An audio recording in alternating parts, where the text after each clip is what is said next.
রাজধানীর আইজিএম হাসপাতালে এক 4 মাসের অন্তঃসত্ত্বা মহিলার মৃত্যুকে কেন্দ্র করে দেখা দিল সাময়িক উত্তেজনা। ময়নাতদন্ত ছাড়াই মৃতদেহ বাড়িতে নিয়ে যাওয়াকে কেন্দ্র করে চিকিৎসক ও মৃতার পরিবারের মধ্যে টানাপোড়েনের সৃষ্টি হয়। খবর পেয়ে ঘটনাস্থলে পৌঁছে পশ্চিম আগরতলা থানার পুলিশ।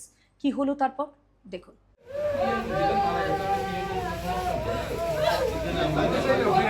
অন্তঃসত্ত্বা রোগীর মৃত্যু ঘিরে ফের উত্তাল আগরতলা। সোমবার রাধানগর থানার অন্তর্গত বেলবাড়ি এলাকা থেকে অসুস্থ অবস্থায় কবিতা দেব বর্মা নামে 4 মাসের এক অন্তঃসত্ত্বা মহিলাকে আগরতলা আইজিএম হাসপাতালে আনা হয়। সূত্রের খবর, নিথর অবস্থাতেই তাকে হাসপাতালে আনা হলে কর্তব্যরত চিকিৎসকরা তাকে মৃত বলে ঘোষণা করে।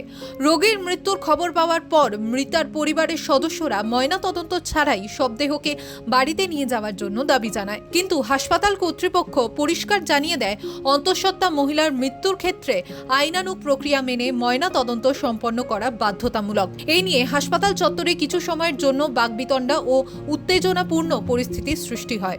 এখানে তারা দেখতেছে তারা করতেছে, চেক করে সেরা অলরেডি রেফার করে দিছে।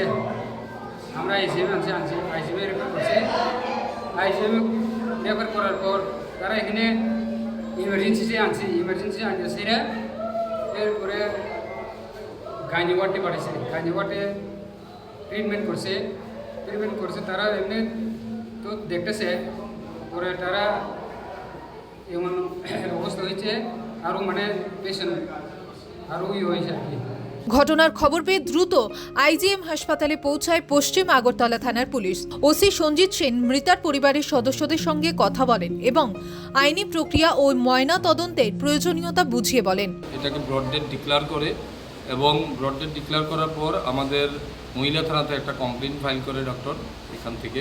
তো আমাদের পুলিশ অফিসার মহিলা থানা থেকে মহিলা অফিসাররা এখানে আসে এটা পোস্টমর্টম অ্যারেঞ্জ করার জন্য।